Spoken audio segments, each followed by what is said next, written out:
Hello everyone, welcome back again my YouTube channel earth academy climatology series में आज हम लोग one of the important topic solar radiation के बारे में स्टडी करेंगे। Topic is solar radiation.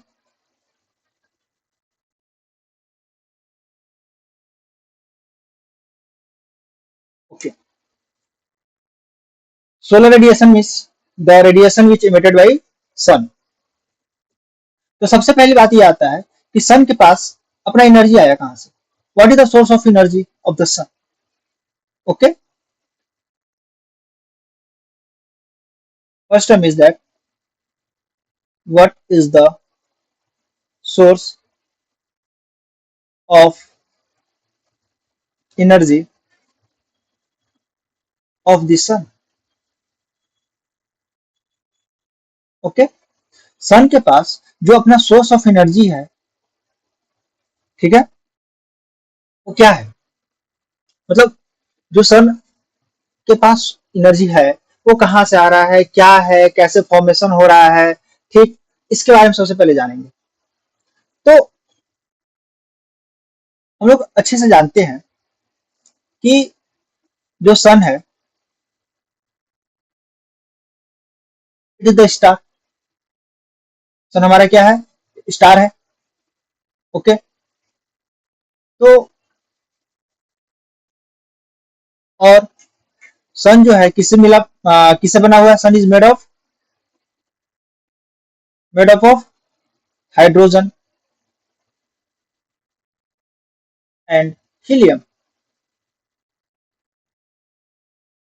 और इसका जो स्टेट है, ठीक है, hydrogen helium in the plasma state. किस स्टेट में है, प्लाज्मा स्टेट में होते हैं। और सन जो अपना एनर्जी इमिट करता है या एनर्जी फॉर्म करता है वो अपने आप से करता है, ठीक। और जिस प्रोसेस में क्या कर रहा है, सन अपना एनर्जी फॉर्म कर रहा है, बना रहा है, उस प्रोसेस को हम लोग कहते हैं न्यूक्लियर फ्यूजन। मतलब the sun generate energy from the process of nuclear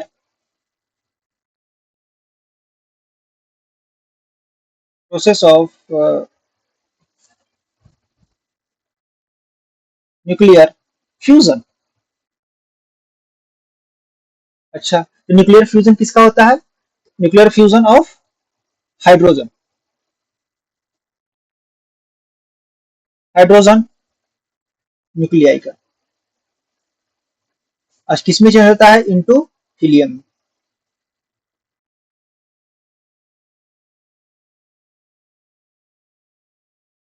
okay, तो जब सन का जो हाइड्रोजन है, हाइड्रोजन न्यूक्लियाई है, वो अपना फ्यूजन करके किसमें चेंज हो जाए, हीलियम में चेंज हो जाए, इस प्रोसेस को हम कहते हैं न्यूक्लियर फ्यूजन बोलते हैं।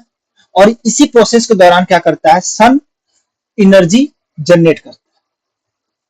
ओके, तो ये सन के किस पार्ट में होता है, क्योंकि सन को हम लोग डिफरेंट डिफरेंट लेयर में क्या करते हैं, सेपरेट आउट किए। तो सबसे पहले हम ये जानेंगे कि सन के जो दो टर्म्स है, उसके इंटीरियर और एक्सटीरियर, उसके बारे में हम थोड़ा समझते हैं।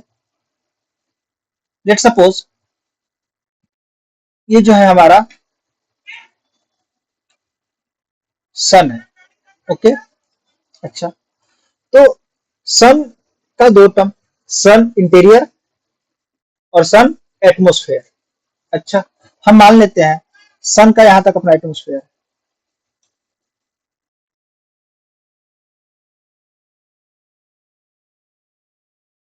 ठीक है। तो ये जो है, ये हमारा ये पूरा जोन है, ये है सन इंटीरियर। और ये जो जोन है टोटल, ये हमारा क्या है, सन एटमोस्फेयर। ओके, अच्छा, तो अब समझना है कि सन के इंटीरियर को किस और पार्ट में डिवाइड किए हैं, सन के एटमॉस्फेयर को और किस पार्ट में डिवाइड किए हैं। ओके, तो दिस इज आवर सन और ये सन का एटमॉस्फेयर, यही था, मान लेते हैं।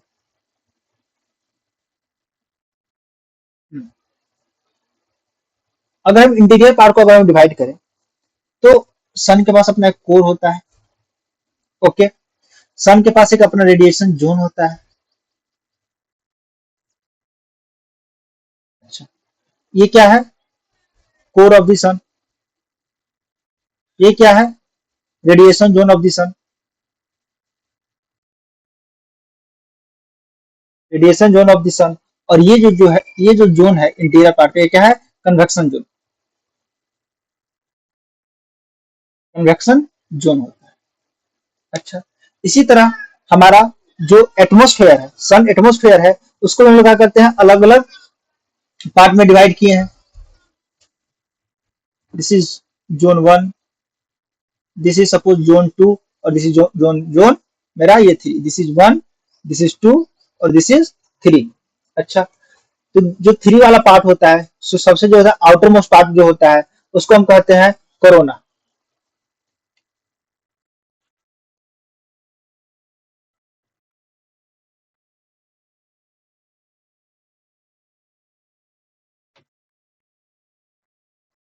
इसको हम लोग बोलते हैं कोरोना। ओके, जो सेकेंड लेयर है, इसको हम बोलते हैं chromosphere.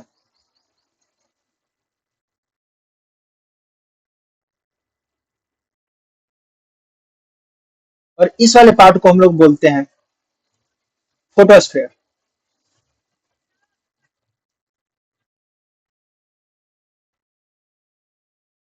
Okay, the term photosphere is मतलब related to the visual. Okay, the corona, ये जो है हमें कब देखने को मिलता है? तो showing show during solar Eclipse.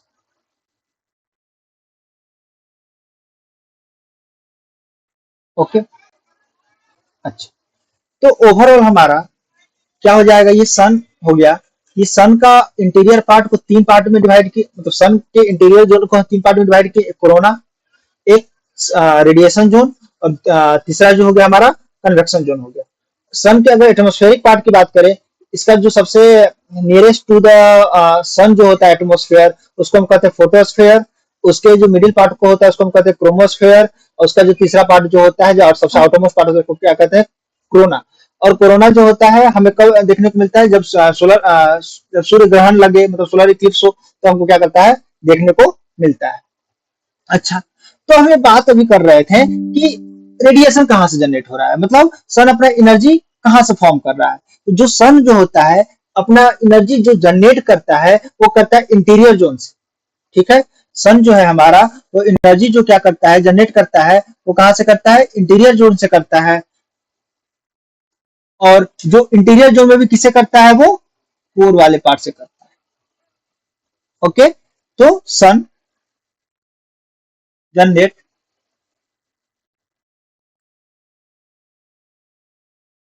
Energy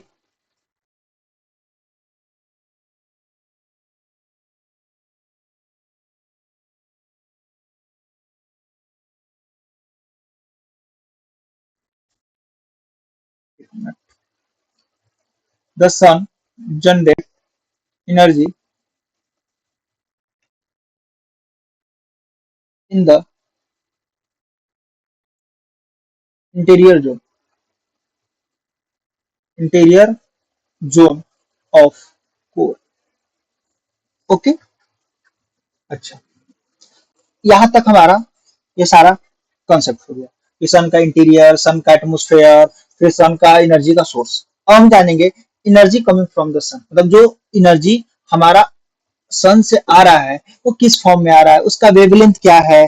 ठीक, अगर वो उसका वेवलेंथ किस प्रकार का है, लॉन्गर वेवलेंथ है, शॉर्टर वेवलेंथ है, और वो जिस फॉर्म में आ रहा है उसमें कितने कितने अमाउंट में जो है उसका पार्ट है, मतलब कितने अमाउंट में, अगर मान लेते हैं, मान क्या लेते हैं, होता ही है कि सन जो हमारा आता है इलेक्ट्रोमैग्नेटिक रेडिएशन के फॉर्म में क्या करता है, एनर्जी इमिट करता है। तो उस इलेक्ट्रोमैग्नेटिक रेडिएशन हम लोग पता है कि स्पेक्ट्रल बैंड होता है, उसमें कितना कितना परसेंट उसका विजुअल है, कितना परसेंट उसका अल्ट्रा वायलेट है, कितना परसेंट जो है वायलेट है, ठीक है, कितना परसेंट उसका इंफ्रारेड है, कितना परसेंट एक्सरे है, इस सब के बारे में हम क्या करेंगे, जानेंगे और समझेंगे। ओके, तो नेक्स्ट टॉपिक इसी में है, energy coming from the sun, from the sun. अच्छा, तो first point is that sun emit energy in the form of in the form of electromagnetic radiation,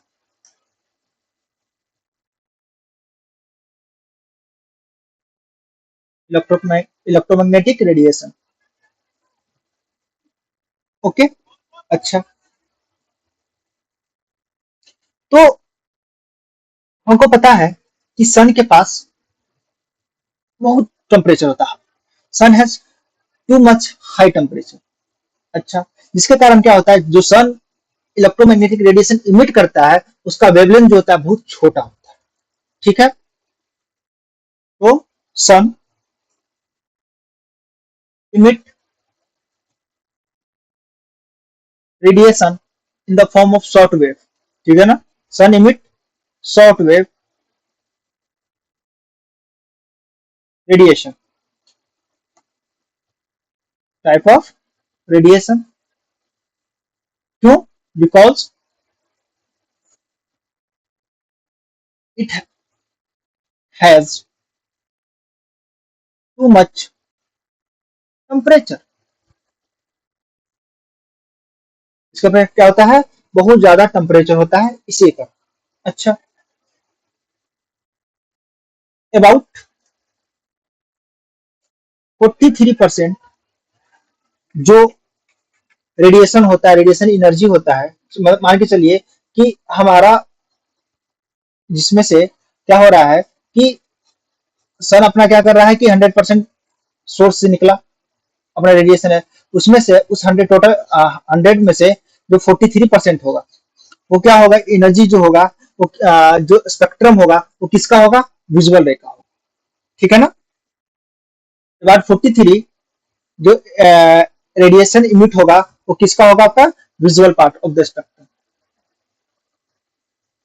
visual part of the spectrum. Okay, अच्छा, और जो remaining है जिसमें से 52% जो होगा वो किसका होगा, नियर इंफ्रारेड, NIR। 52% क्या होगा, नियर इंफ्रारेड होगा, और जो 5% होगा वो क्या होगा, आपका अल्ट्रा वायलेट शो करेगा, ठीक है ना, अल्ट्रा वायलेट क्या करेगा, शो करेगा। टोटल कितना होगा,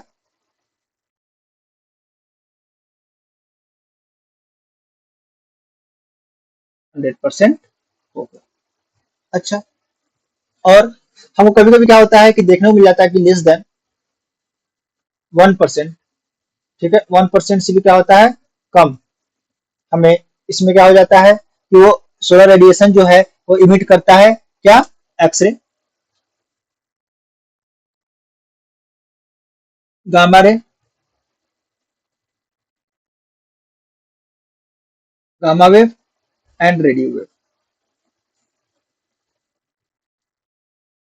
ओके, तो अगर हम सोलर एनर्जी, जो सोलर एनर्जी हमारे हमारे पास आ रहा है, या सोलर एनर्जी जो इमिट कर रहा है सन, ठीक है, वो उसका 100% में से हमें क्या मिला कि जो बल्क अमाउंट में है वो हमारा नियर इंफ्रारेड है, फिर हमारा विजुअल रे है, और उसमें से क्या बचा हुआ हमारा क्या है, अल्ट्रावायलेट रे है। अगर हम विजुअल रे में बात करते हैं कि 43% में से सबसे ज्यादा किसका है, तो हमें देखने को मिलता है कि जो विजुअल रे में भी जो ब्लू, ठीक है ना, ब्लू रेडिएशन है वो हमको सबसे ज्यादा देखने को मिलता है। ओके, अच्छा, अब हम एक ग्राफ देखेंगे, ओके, जिसमें वेवलेंथ और स्पेक्ट्रल का जो टर्म है उसमें हम देखेंगे कि किस प्रकार से उसका ग्राफ बनता है, और किस जोन में उसका हाई हाई हाई उसका वैल्यू है, और किस जोन में उसका क्या है, कम है, उसके बारे में हम समझते हैं।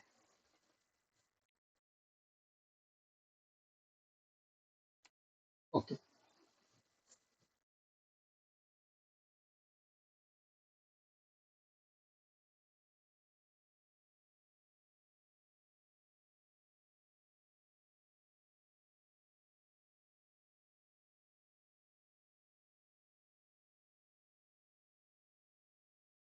इधर हमारा वेवलेंथ क्या करेगा, इंक्रीज करेगा। वेवलेंथ इंक्रीज कर रहा है मतलब, अच्छा, इधर 250 से लेके 3000। ओके, अच्छा, तो अल्ट्रावायलेट, विजिबल,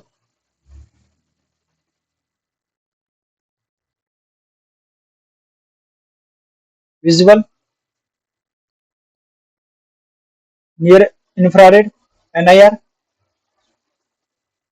ओके, इधर हमारा thermal, thermal infrared. Okay, clear है। अब हम ग्राफ ड्रॉ करते हैं। इधर जो हमारा है स्पेक्ट्रल इरिडेंस, IR, ठीक है, ओके। तो हमें ग्राफ मिलता है एक ये,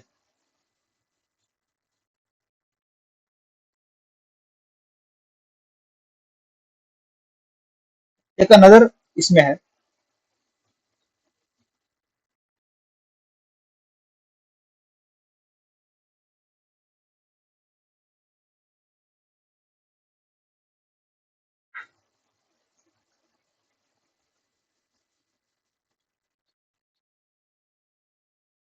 इस प्रकार से। अच्छा, और ये जो जोन है, ये जो गैप देखने को मिल रहा है हमको, ये जो गैप हमारा, अगर इसको हम ड्रॉ करें इसके बीच में, दिस,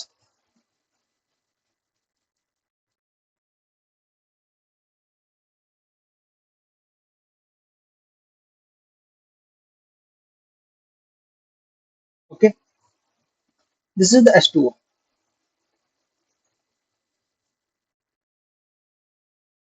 अच्छा, अब हम इस ग्राफ को समझते हैं। ये जो रेड वाला ग्राफ है, कौन सा, रेड कलर का, ये क्या है, solar energy,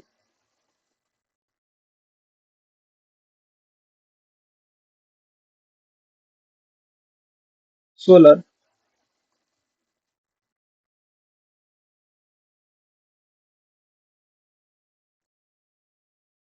solar energy of at top of the atmosphere। Okay, ये जो है येलो कलर का, ये क्या है, incoming solar radiation, incoming solar radiation at sea level. अच्छा, और ये जो सैडेड पार्ट है, ठीक, shaded zone,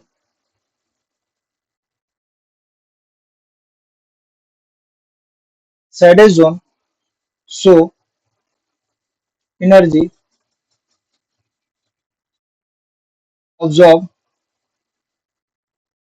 by gases in air,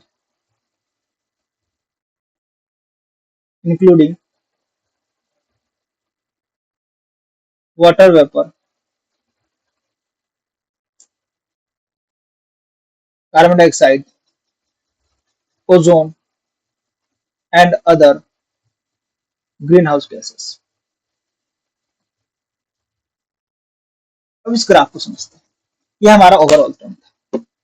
तो इसमें जो रेड वाला पार्ट है वो बता रहे, हम ले लेते हैं अर्थ पे। अर्थ पे हमारा सोलर रेडिएशन आ रहा है।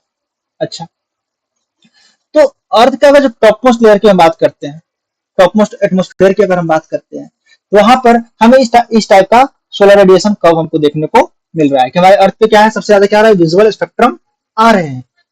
ओके, और फिर धीरे धीरे क्या हो रहा है, डिक्रीज कर रहा है नियर इंफ्रारेड और स्मॉल। अच्छा, ठीक है। और हमारा क्या हो रहा है, जब सी लेवल पे आ रहा है उसकी क्या हो रही है, अमाउंट घटे जा रही है। हमारा जैसे क्या हो गया कि ये हमारा अर्थ हो गया और ये हमारा मान के चलते हैं कि एटमोस्फेयर हो गया। तो यहाँ पे आने वाली स्पेक्ट्रल की परसेंटेज, और हमारे ये सी लेवल मान लेते हैं यहाँ पे है, यहाँ पे आने वाले स्पेक्ट्रल की परसेंटेज में क्या हो रहा है, इसमें क्या हो रहा है कि डिक्रीज होते हुए हमको दिख रहा है अमाउंट। हाँ, विजुअल की अमाउंट ज्यादा है, but as compare to top most part इसकी अमाउंट क्या है, डिक्रीज हो रहा है। अच्छा, अब ऐसा क्यों हो रहा है, जो शैडोड जोन है उसमें क्या हो रहा है कि एनर्जी ऑब्जॉर्व हो रहा है। एनर्जी कैसे ऑब्जॉर्व हो रहा है, क्योंकि हमारे शैडोड जोन में गैसियस है, एटमोस्फेयर अगर है तो उसके अंदर क्या है, मिक्सर ऑफ, उसमें क्या है, गैस है। ओके, उसमें क्या है, आपका एयर है, कार्बन डाइऑक्साइड है, ओजोन है, अदर ग्रीन हाउस गैसेस। ये क्या कर रहे हैं, एनर्जी को ऑब्जर्व कर ले रहे हैं। तो एनर्जी को जो अब ऑब्जर्व करेंगे तो जो मेन अमाउंट में एनर्जी आता था उससे क्या करेगा, वो एनर्जी डिक्रीज कर जाएगा।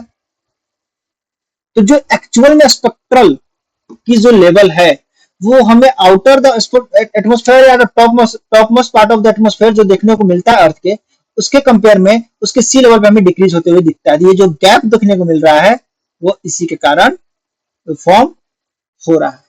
अब कितना अमाउंट में सोलर रेडिएशन आता है, किस प्रकार से क्लाउड उसको या हमारा एटमोस्फेयर उसको क्या करता है, डिफ्लेक्ट करता है, उसको हम आगे पढ़ेंगे। बट ये ओवरऑल क्या था कि हमने अभी तक क्या जाना सोलर रेडिएशन में, अभी तक जाना कि सन एनर्जी कैसे इमिट कर रहा है, सन एनर्जी बना कैसे रहा है। ठीक, सन का एटमोस्फेरिक टर्म्स क्या है, सन का अपना इंटीरियर पार्ट का टर्म्स क्या है, किस पार्ट में हमारा एनर्जी बन रहा है। फिर हमने जाना कि सन अगर एनर्जी बना भी रहा है तो किस फॉर्म में हो रहा है, उसको रेडिएशन किस फॉर्म में कर रहा है, इलेक्ट्रोमैग्नेटिक रेडिएशन के फॉर्म में क्या कर रहा है, इमिट कर रहा है। ठीक है ना, ईएमआर के फॉर्म में। अच्छा, तो उसमें भी हमको पता है कि सन बहुत गर्म है। अगर सन मेरा बहुत गर्म है तो किसका मतलब क्या है कि उसका वेवलेंथ जो होगा वो छोटा होगा। अच्छा, वेवलेंथ अगर छोटा है मतलब शॉर्ट वेवलेंथ हमको देखने को मिलता है अगर सन हमारा क्या कर रहा है, रेडिएशन इमिट कर रहा है। अगर उस रेडिएशन में अगर हम बात करें तो हमें बहुत सारे टर्म्स देखने को मिले कि क्या कि हमारा जो 43% है वो विजुअल विजुअल होता है स्पेक्ट्रल उसके अंदर। फिर बाकी का जो हमारा बचा हुआ 5% है वो क्या होता है कि हमारा अल्ट्रावायलेट होता है। और और मेरा क्या है 52% से लेके 53% जो होता है वो किसका होता है, नियर इंफ्रारेड का होता है। ये टोटल अमाउंट था। उसमें भी हम देखें कि जब ये हमारा सोलर रेडिएशन सन की ओर आ रहा है, क्योंकि हमें किसके लिए फोकस करना है, सन पे फोकस करना है। जो सन पे आ रहा है उसका जो आउटर एटमोस्फेरिक जोन है, जो सबसे टॉप मोस्ट पार्ट है अर्थ का, उस पर क्या हो रहा है कि हमें इस प्रकार का बैंड देखने को मिल रहा है। और जैसे ये क्या कर रहा है, रेडिएशन नियर टू क्या हो रहा है, सी लेवल तक आ रहा है, हमें स्पेक्ट्रम में डिक्रीज होते हुए देखने को मिल रहा है। ओके, ये हमारा ओवरऑल था सोलर रेडिएशन में इतना टॉपिक। अब हम क्या करेंगे, अभी हमने पढ़ा कि एनर्जी का जो फॉर्म है वो सन के द्वारा कैसा है। अब हम पढ़ेंगे क्योंकि रेडिएशन जो है हमारा अर्थ भी तो मीट करता है, अब वो रेडिएशन किस फॉर्म में इमिट कर रहा है, कैसे हो रहा है, क्या प्रोसेस है, उसके बारे में हम जानेंगे। ओके, तो मेरा टॉपिक है रेडिएशन फ्रॉम अर्थ। तो नॉर्मल सी बात है कि जो हमारा अर्थ जो है रेडिएशन अगर इमिट कर रहा है, क्या कूल होने की कोशिश कर रहा है, तो वो क्या करेगा कि अगर सन के पास हॉट है, सन हमारा हॉट है, हाई टेम्परेचर कंटेन किया है, तो उसका रेडिएशन अगर हमारा क्या है कि शॉर्ट वेवलेंथ में आ रहा है, तो अर्थ अगर अपना एनर्जी क्या कर रहा है, इमिट कर रहा है, रेडिएशन इमिट कर रहा है, तो उसका जो वेवलेंथ होगा क्या हो जाएगा, लॉन्ग वेवलेंथ होगा। ओके, तो long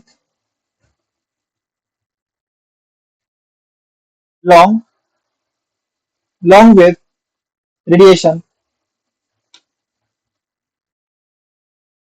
from earth.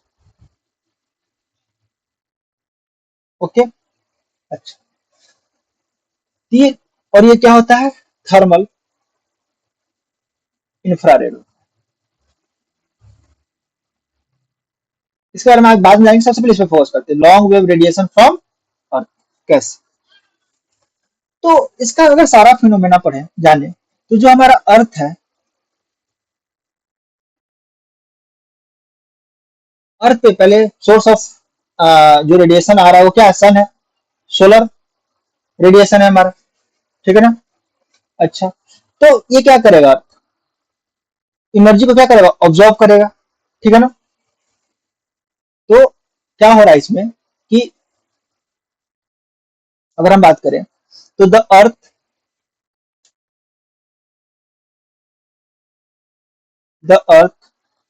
absorb the earth absorb solar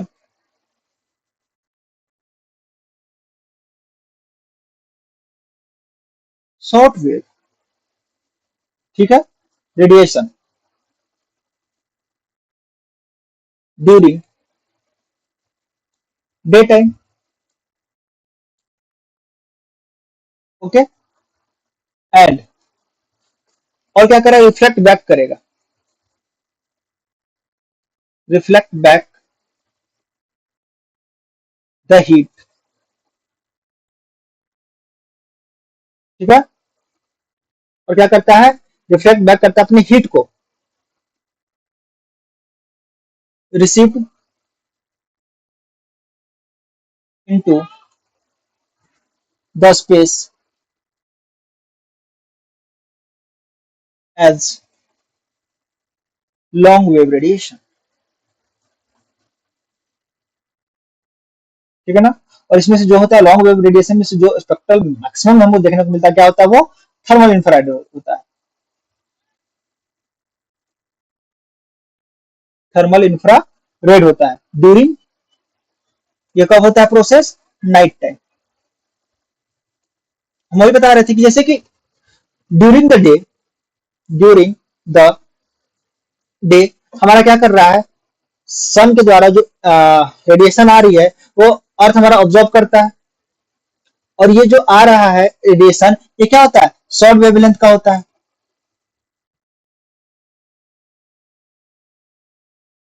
okay, अच्छा, और ड्यूरिंग नाइट टाइम अर्थ हमारा क्या कर रहा है, रिफ्लेक्ट बैक कर रहा है एनर्जी को, मतलब इमिट कर रहा है एनर्जी को। ओके, और जब इमिट करता है एनर्जी को, इसका जो वेवलेंथ होता है क्या होता है, लॉन्ग वेवलेंथ। ओके, और इसमें जो था वो मैक्सिमम एनर्जी के सोर्स थे। हमें क्या होता था कि विजुअल, और हमें क्या होता है कि नियर इंफ्रारेड और अल्ट्रावायलेट रेड, ये सब हमको देखने को मिलता था। बट अगर हम अर्थ की बात करते, अर्थ में उसमें भी क्या था, मैक्सिमम नियर इंफ्रारेड। अच्छा नहीं, अर्थ वाले केस में क्या होता था कि विजुअल का जो स्पेक्ट्रल था वो क्या ज्यादा बनता था। तो और इसमें जो रेडिएशन इमिट करता है अर्थ, लॉन्ग वेवलेंथ में करता है, और वो क्या होता है, थर्मल इंफ्रा रेड होता है, TIR। ओके, अच्छा, तो यहां तक क्लियर हो गया कि अब आगे, the earth radiation is energy wavelength much longer than the sun because the colder. पढ़ चुके हैं कि जो अर्थ का रेडिएशन एनर्जी होता है, ठीक है ना, उसका जो वेवलेंथ होता है वो लॉन्गर होता है एज कम्पेयर टू सन का, क्योंकि सन के पास जो रेडिएशन इमिट करता है वो कोल्डर होता है, और अर्थ जो रेडिएशन इमिट करता है वो क्या होता है, वो हॉट होता है। ओके, मतलब अर्थ हमारा आपके पास एनर्जी का जो सोर्स है वो हॉट है, तो एनर्जी रेडिएट करा शॉर्ट वेवलेंथ में, और अर्थ हमारा क्या करता है, जो रेडिएशन इमिट करता है वो क्या करता है, हमारा लॉन्ग वेवलेंथ के फॉर्म में करता है। अच्छा, अब यहाँ पे एक टर्म है कि हमने भी जाना कि नाइट टाइम में रेडिएशन इमिट हो रहा है, डे टाइम में क्या नहीं होता, नहीं, हमारा अर्थ जो है वो रेडिएशन इमिट करता है 24 आवर के लिए करता है, मतलब 24 घंटा रेडिएशन इमिट होते रहता है। हाँ, डिफरेंस क्या हो जाता है कि जो rate of emit the radiation process is different during the day process और during the night process. During the day process the earth also absorb the energy which coming from the sun.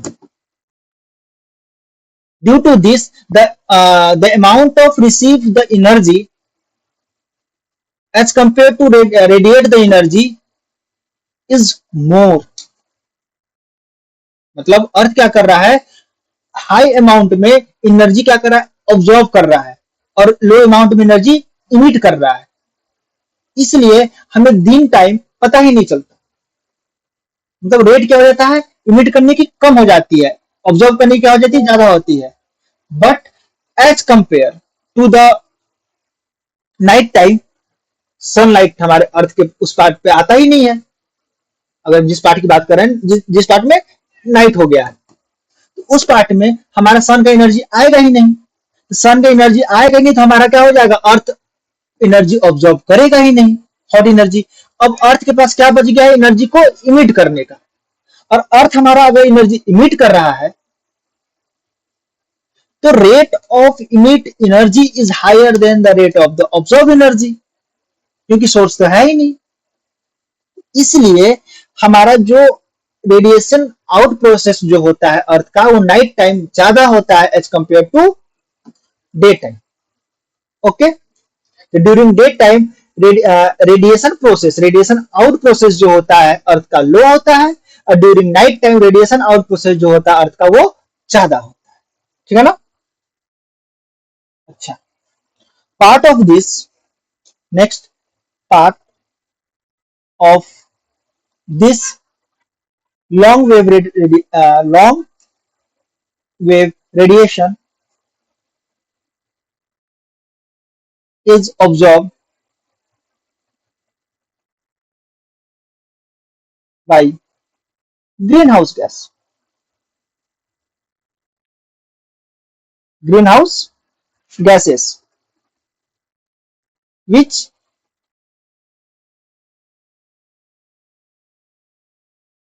then radiate energy into all direction, including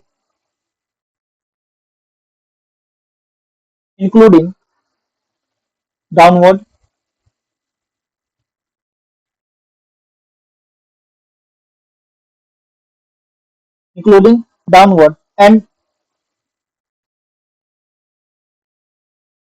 there, thereby trapping heat into the atmosphere.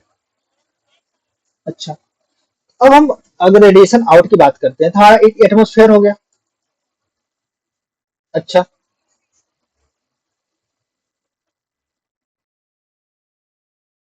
हमारा ये atmosphere हो गया।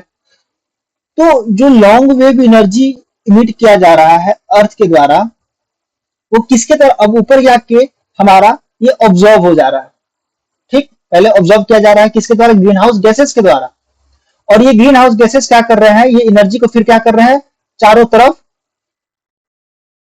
Energy को चारों तरफ क्या कर रहे हैं, इमिट करना स्टार्ट कर रहे हैं, मतलब इंक्लूडिंग डाउनवर्ड भी। अच्छा, और क्या कर रहा है कि जो हीट हो रहा है हमारा ओवरऑल हमारे एटमोस्फेयर में क्या हो जा रहा है, ट्रैप हो जा रहा है। अब ये हीट को ट्रैप होने का प्रोसेस क्या है, कैसे है, और इसके कारण क्या फिनोमिना होता है, इसके बारे में हम क्या करेंगे, बाद में समझेंगे। कि ओवरऑल हमारा क्या था कि अर्थ और सन किस प्रकार का एनर्जी क्या कर रहा है, इमिट कर रहा है, कौन किस पे डिपेंडेंस है, क्या है, कैसे है, और हम इसके बारे में जानें। और हम क्या करेंगे अब नेक्स्ट लेक्चर में जानेंगे कि सोलर इंसुलेशन क्या है। ओके, फिर हमारा सन स्पॉट्स कैसे बनते हैं। ये ओवरऑल बहुत इंटरेस्टिंग टॉपिक था और इसी का सब पार्ट आगे हमको भी जानना है। ओके, तो आगे हम मिलते हैं नेक्स्ट लेक्चर में। ट्राई करते रहें। All the very best. Thank you.